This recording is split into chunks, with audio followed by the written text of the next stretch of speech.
Hello, welcome to today's tutorial. And in this tutorial, we're going to be looking at Python functions.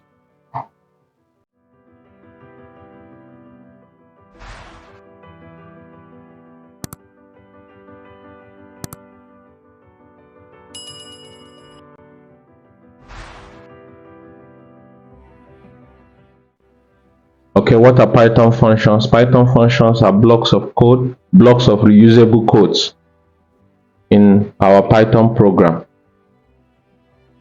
So let's go into Jupyter.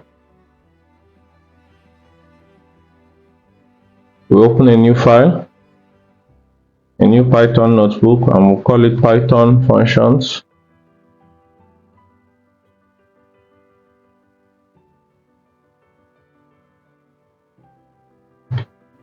Python functions.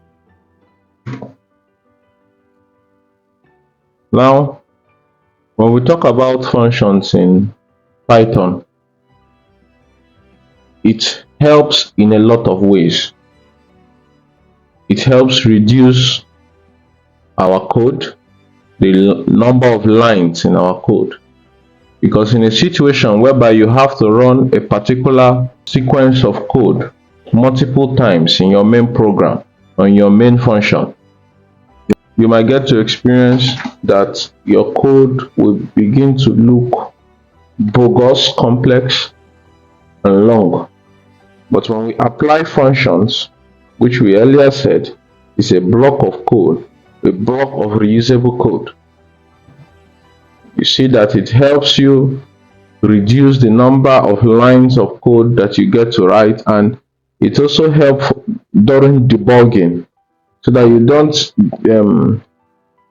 don't spend so much time trying to trace where a particular problem is from.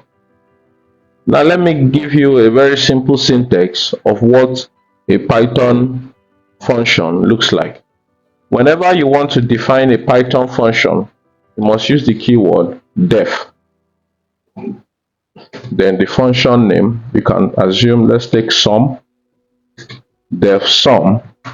You open and close a parenthesis and then a semicolon.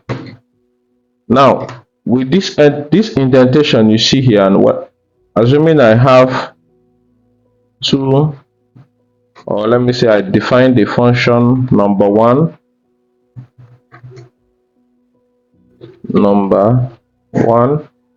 is equals to 1, number 2 is equals to 2, and then I now have sum is equals to number 1 plus number 2. Now assuming I have return sum. Now this is a very simple function, and if I should run this, you will see that it prints nothing because this function was not called. It's just a function that exists. So I can always call this function within my code by simply just saying sum, and I'll click on enter. It will give me 3. It's very simple, it's very straightforward. Now this indentation we have here, from number 1 till we have this return keyword, every single one of them defines and tells the Python interpreter that these codes are for this function. So if you should remove any of them from the indentation, you will see that your program will malfunction. Remember, as we said in our earlier videos, that Python works so much with indentation. Unlike other programming language where you have to use things like parentheses, brackets, Python makes use of indentations, and these indentations it makes use of makes Python codes very readable. When we see it, even if a beginner sees it, you will not get so threatened by so much parentheses, semicolons, and hyphens that are in the code. It makes it readable. So let me quickly explain what this function does. Every function can always receive an input from the main function, which we normally call argument, and it can always give out results. You can decide to use return, or you can decide not to use return, but this code is always returning something. It's either returning a null value or it returns what you ask it to return. I hope that's understandable. So this particular section of function we have here returns sum. That means it returns sum. Now if I should remove this and I do this, you see that it doesn't return anything. It returns a null value. That means nothing. It doesn't return anything. But if I should specify what it should return, if I should say return like this, it still returns nothing because I did not specify anything. So until I say return sum, it returns the sum. If I should tell it to return the number 2, it will return number 2. So there's no need for me to tell it to return number 2 because what I actually want it to return is sum.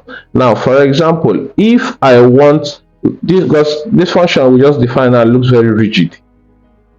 It just have number 1 is equals to 1, number 2 is equals to 2. It doesn't really make sense. But in later portions of this video, we're going to be looking at how we can feed in input into our functions. Our functions will get to manipulate them and give us an output. Now, there are some basic rules when defining a function, which is not so much of a big deal. It's simple. Whenever you are defining a function name, you must not use reserved words. You remember what our reserved words are? If you don't know, you can easily visit our videos on Python and Python operators. I think that was where we treated reserved words. Then whenever you are defining a function in Python, you must use def, and it must have parentheses and a semicolon in front of it. The indentation simply tells the Python interpreter that every code in that indentation is the code block for that function. So that's it for that. We have 4 different types of function. We have the Python built-in function, we have the reoccurrence function, we have the lambard function, and we have the user-defined function. Now, please, I would quickly like to say something, that whenever you are writing or giving your function a name, always try to give that function a name that is according to what it does.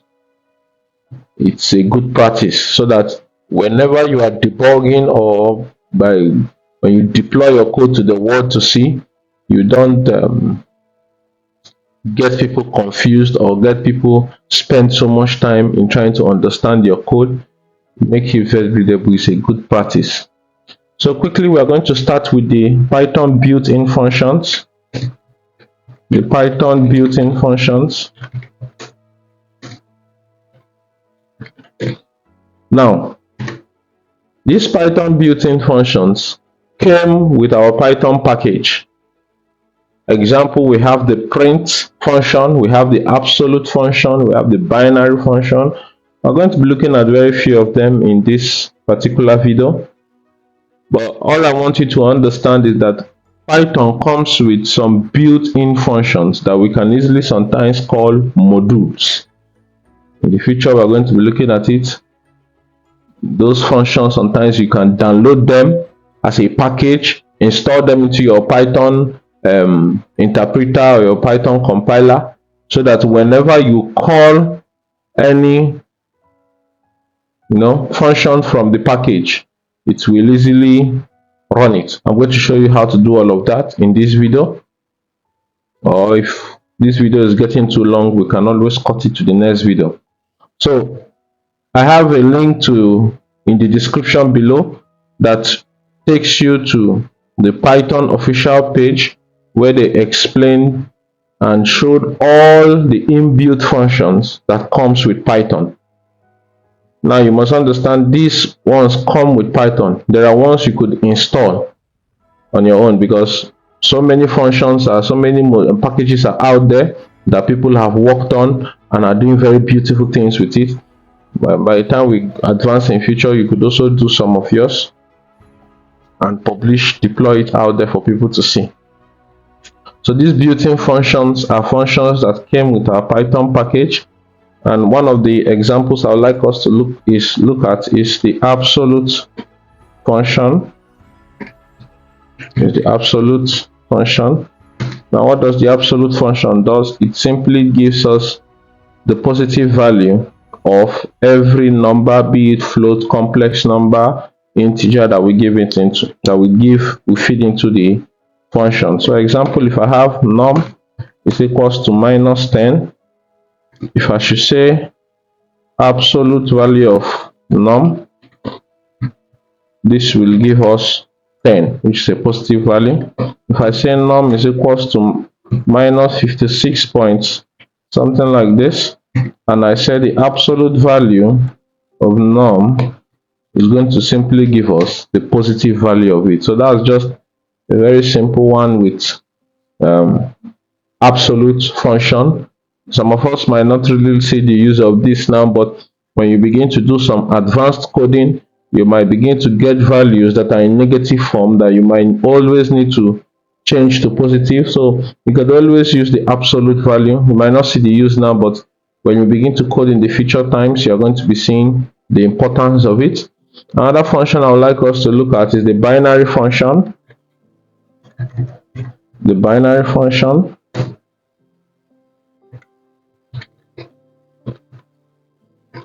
And this binary function is simply, the syntax for it is bin. So if I want to get the binary form of a number, assuming I have 10, I can simply pass it into the bin function by saying bin, then I will put in the number num. It will simply give me the binary form of it. I can also say bin 256, excuse me please, bin 256, to give me the binary form of it. So I hope this is understandable, this is clear.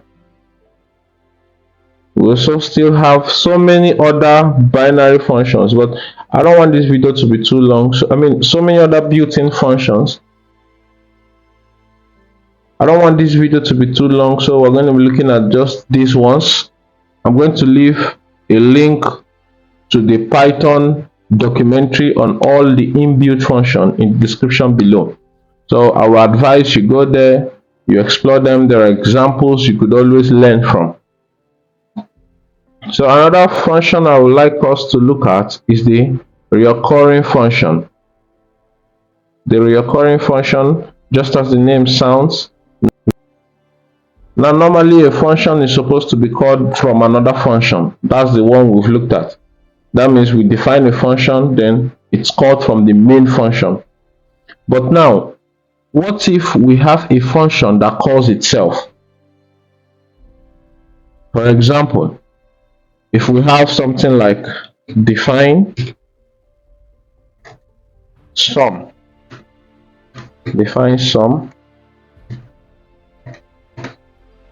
then I have number equals to 3, equals to 4, sorry, and I have number 1 is equals to 3, and then I have sum is equals to number plus number 1, and I say return, and I'll call this function again. Now, this is possible, but this is not a good practice because of some reasons. One is that it's slow in debugging. You might not notice it literally, but it's very slow. And secondly, why I said this particular function is not good is it will run forever. It will never stop, because whenever it gets to the end, it calls itself again. Whenever it gets to the end, it calls itself again. It's not. So whenever we are looking at a reoccurring functions, we have to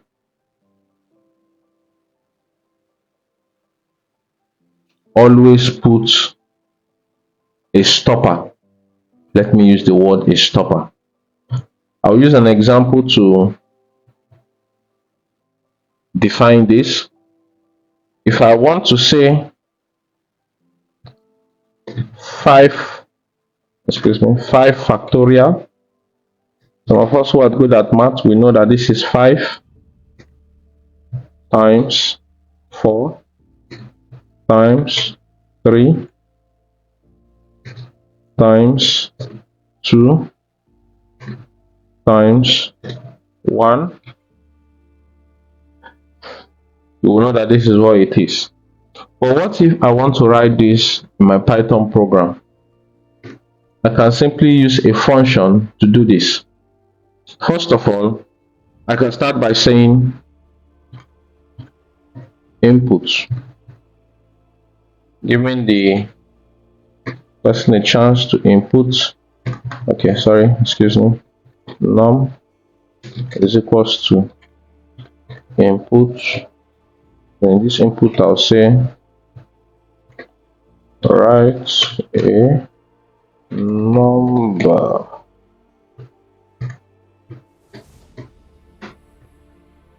I have something like this, and now I will now define a function that checks for the factorial of it. I'll simply say def, let me call it fact, and this function, this function takes in an argument which is number from the main function, from the main code. And now I will now say, should I define this now? I will call it factorial is equals to number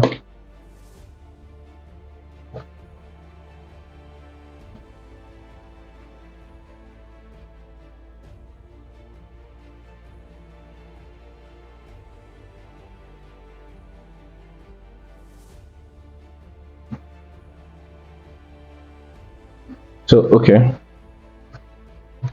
what I'll simply say, I'll say if if number is equals to 1, I'll simply ask it to return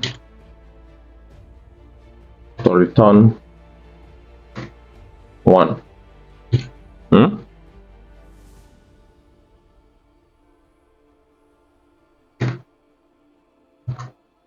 And now say else return. Now I'll put this in bracket because it's going to be a long set of code. Number, which is num, times, I will call the function again, which is fac, then fac num minus 1. This is what I will have. If I do this,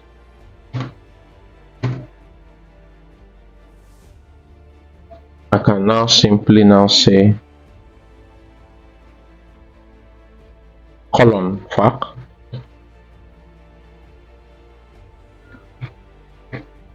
okay. If I run this to ask me for a number 5, okay, sorry, he said unsupported operand string also. I think where we had a problem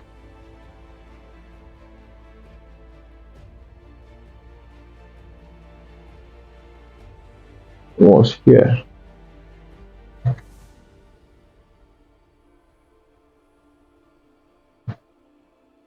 Okay, now this was where we had a problem. Remember that when we use our input, it always gives in a string number, so we have to now say num is equals to, we have to convert it back to an integer. So let's run this again by putting a number 5. Okay, sorry. Okay, I have 120.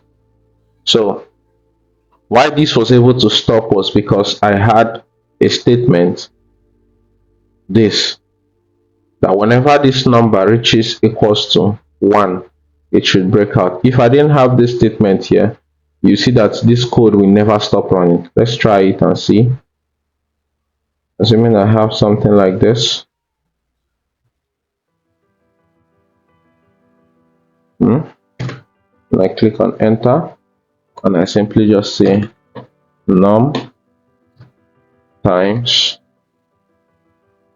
let me see, factorial num minus 1. I should do this. Okay, let me just say return this so that it prints out. So if I should do this and I put in 6, our code does not stop running. It keeps running for infinity. You see, this code is not done. It keeps minusing this one until infinity time. So this is why we must always put a stopper. We must always put a stopper. So if we had a stopper here, it will stop this code and return our answer to us. So even if I should write, okay, sorry, I did not call the function. So let me call the function here. Let me call the function here. So if I should do this, if I say 6, you see this asterisk means that this code is still running. The asterisk means that the code is still running. So it never stops to running. So I should just stop it by saying it will never stop running because it will keep subtracting and subtracting. So the stopper must be put. Let me delete this block of code because it might slow our system down. Okay, I think it's popped out an error. Popped out an error.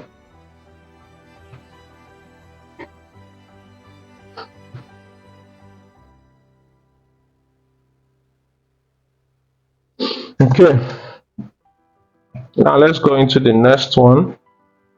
The next one is the lambard. The lambard function. The lambard function is not really a block of code. It's just a simple expression. We can call it an anonymous function, whereby we don't really need to give the function a name. Let me give you an example. If I should have sum is equals to, I say lambard, and I'll say lambard, let me give it a parameter of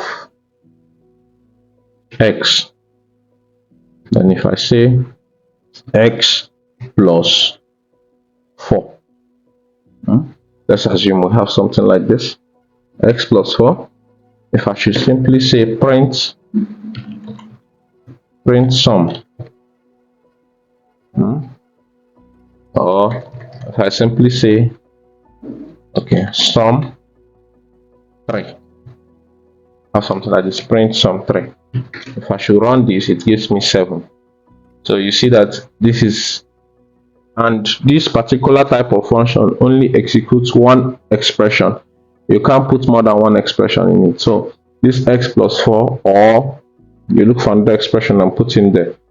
So this function is, you also find the use in the future time, but I just want you to understand that this function exists so that in case you are solving a problem tomorrow and you just need nothing too long, you just need something short, you can just do this. Now please note that this can also be expressed as something like this: define sum will take in an argument x, and then we have something like this,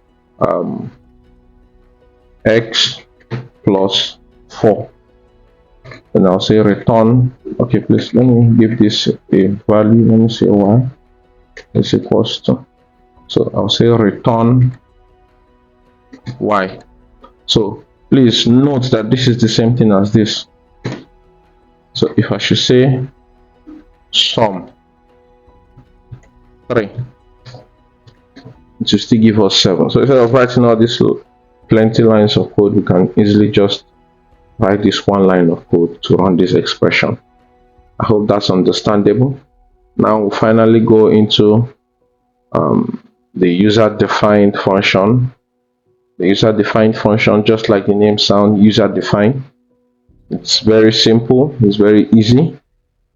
The advantages of these user-defined functions are it helps to decompose a large program into smaller segments. That means it breaks down your code, makes it easy to read, easy to maintain, easy to debug, and it prevents repetition of code.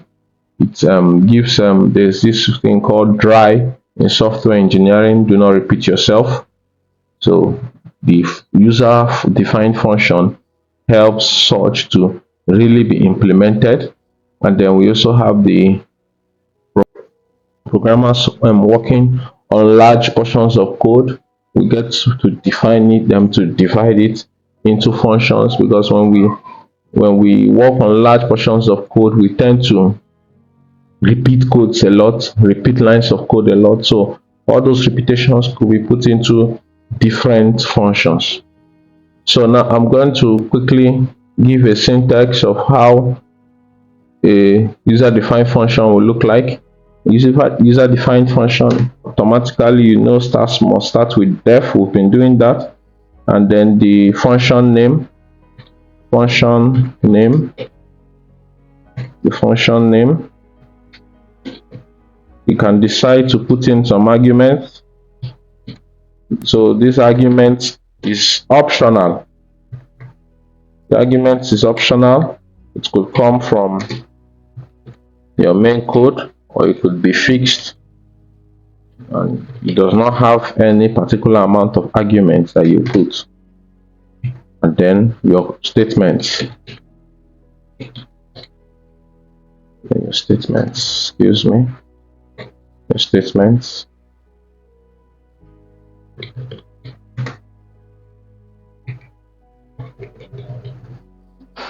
You can decide to return.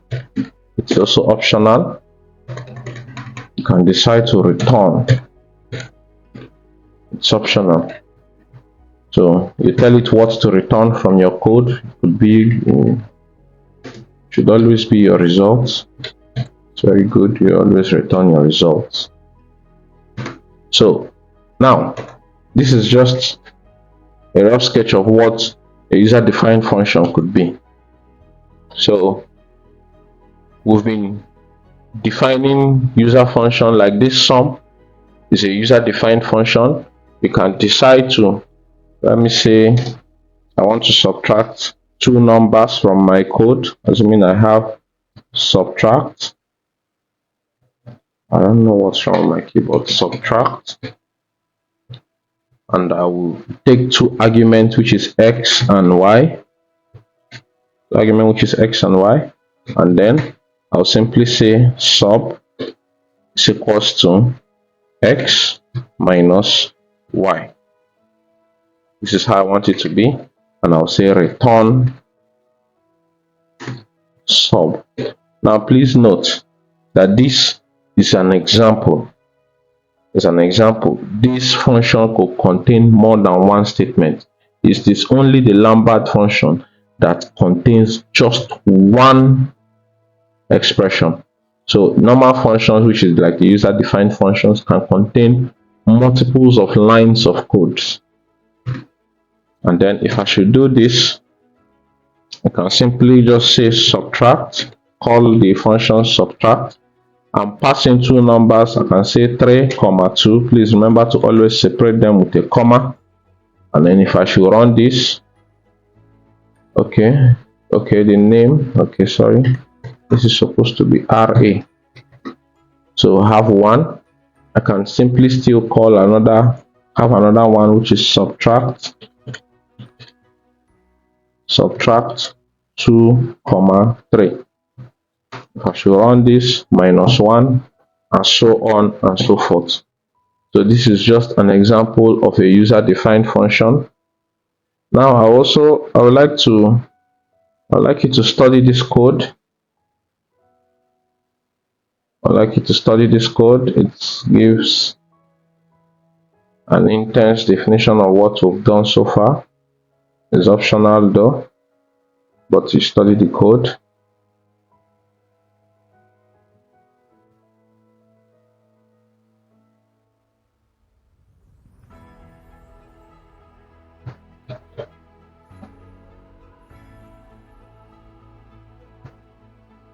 Because of time, I might not need to start. So this is just a simple calculator whereby we have the fourth function: addition, subtraction, multiplication, and division. You get to select which of them you want by having the user put in a choice from 1 to 4. Then the number 1, it takes in its, remember as we said, every input is normally in string form. So what this int in front is simply converted into an integer. An input which is in string is converted to an integer. Then you now use the if statement to go through what the person has sent and do the necessary manipulations. So if I should run this, it says select an operation. Let's assume we select number 3, which is a multiplication. If we say enter, it said taking the first number, assuming I put in 6, taking the second number, I put in 4. It should give me 6 times 4 is equals to 24. You can decide to write your own function. There are so many things you could do with it. Write your own function. You could always post your in PDF form in the comment section. Let's look into it, and if you have any questions, you can always go to the comment section and ask, or there will be a link to a group where you can ask questions. I hope you learned from this video. Stay tuned for the next video. Remember to like, subscribe, comment. It's going to be a big plus for me. Alright guys, see you in the next video, and take care.